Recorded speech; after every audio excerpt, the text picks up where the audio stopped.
O exercício 5 é um exercício incrível de termodinâmica, uma matéria aí até um pouco difícil da física. E a gente vai trabalhar tanto a formulinha Pivot-Pivot, quanto a parte de matemática de geometria espacial. É muito legal. Então olha só, vocês têm um cilindro afixado em sua boca, afixado nesse caso, no qual vai ter um êmbolo preso na sua boca, que pode se movimentar sem atrito, mantendo constante a massa de ar dentro da garrafa. Ou seja, aqui a gente tem que o número de mols na garrafa é constante, o N, tá? Como ilustra a figura? Inicialmente o sistema está em equilíbrio a 27 graus Celsius, então a temperatura inicial é 300 Kelvin, tá? Sempre vamos trabalhar em sistema internacional quando for termodinâmica. E ele fala que o volume de ar na garrafa inicial é 600 centímetros cúbicos. Precisa transformar para metro cúbico? Não, vamos continuar olhando. Veja só. E o êmbolo tem uma área transversal igual a 3 centímetros quadrados. Essa área transversal, eu vou explicar para vocês. A área transversal é 3 centímetros quadrados. O que é essa área transversal? Então, ó, aqui a gente tem o cilindro da garrafa, e aqui onde fica o êmbolo, o que nós temos? Eu vou desenhar aqui a vista lateral, certo? E aqui, no caso, é o corpo da garrafa, e afixado no corpo da garrafa nós temos o êmbolo, tá? O que é essa área transversal? Se a gente fizer aqui um corte e olharmos de cima, tá? Então eu estou fazendo uma seção aqui, seção A.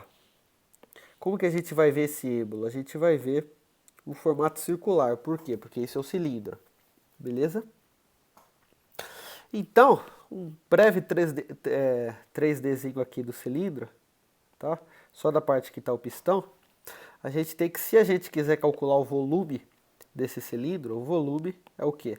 É a área da base vezes a altura. Então é o nosso área da base. O que é a área da base? É a área da seção transversal, ó. O πr ao quadrado ele deu, pessoal. Então é 3 centímetros quadrados vezes a altura. Beleza? Esse é o volume de um cilindro no qual o cilindro percorrido pelo nosso êmbolo. Aí ele fala, na condição de equilíbrio com pressão atmosférica constante, a cada 1 grau de aumento de temperatura, o êmbolo subirá aproximadamente, e aí aqui é a altura que o êmbolo vai subir para cada grau de temperatura aumentada. Então o que a gente tem? Gás ideal. A gente pode usar pressão inicial vezes volume inicial sobre temperatura inicial vezes número de mols, né? É igual pressão final vezes volume final sobre temperatura final vezes número de mols, tá? Número de mols é constante, corta, pressão vai ser constante, corta. O que a gente vai ter? A gente vai ter que o volume inicial sobre a temperatura inicial é o volume final sobre a temperatura final. Qual que é o volume inicial? 600 centímetros cúbicos. Temperatura inicial, 300 Kelvin. Sempre nessa formulinha de Pivot-Pivot, vocês têm que trabalhar com a temperatura em Kelvin, tá, pessoal? Aqui tem que ser Kelvin. O volume, vocês podem trabalhar com centímetros cúbicos, metros cúbicos, litros. Por quê? Isso na verdade, é a matemática que explica isso. Porque temperatura, a gente tem que, temperatura em Celsius é o que? A temperatura em Kelvin menos 273, tá? O que acontece? Aqui a gente tem uma soma, beleza? Quando a gente tem uma soma, a gente altera o resultado do numerador ou denominador. No caso do volume, o volume em metro cúbico é o quê? É o volume em litros vezes 1000, tá?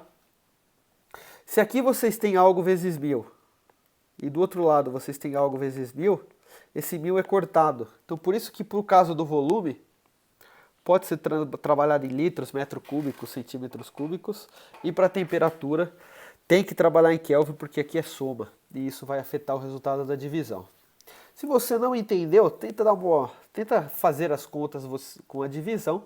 E na pior das hipóteses, se você for preguiçoso, que não aconselho, é só trabalhar com a temperatura em Kelvin, beleza, pessoal?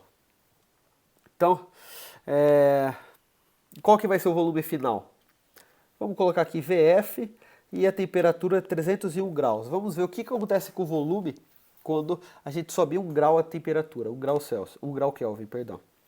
Então o volume final vai ser 2 vezes 301, que é igual, por que 2? Ó, faz a continha aqui, ó, 600 por 300 é 2, que vai ser 602 centímetros cúbicos, beleza?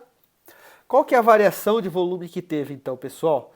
É volume final menos volume inicial, que foi 2 centímetros cúbicos. Para que eu uso esse 2 centímetros cúbicos? A variação, ó, vou fazer o desenho aqui do lado. Tá aqui ó, uma parte da nossa garrafa e o nosso êmbolo. O volume final é maior, então isso significa que o êmbolo subiu. O êmbolo subiu quanto? O êmbolo subiu H e a gente quer achar o valor desse H. O que a gente sabe? Que em termos de volume ele subiu 2 centímetros cúbicos. Então o ΔV é o que? É H vezes a área da seção transversal. Tá? Imagine que ele foi para cá. A gente tem que o nosso ΔV é essa alturinha aqui, vezes a área da seção transversal, que é constante. Por quê? Porque a seção transversal é constante e vale, quanto que ele deu? 3 centímetros quadrados. A área é igual a 3 centímetros quadrados. Então, só substituir. O ΔV é 2, que vai ser igual a 3 vezes Hzinho. Então, o nosso Hzinho é 2/3 de centímetros, tá, pessoal? Por quê? Porque é só dividir aqui volume 2 centímetros cúbicos dividido por 3 centímetros quadrados, que vai sair em 0,66 centímetros, que é a nossa alternativa 0,66, alternativa A. Beleza? Vamos para o 6.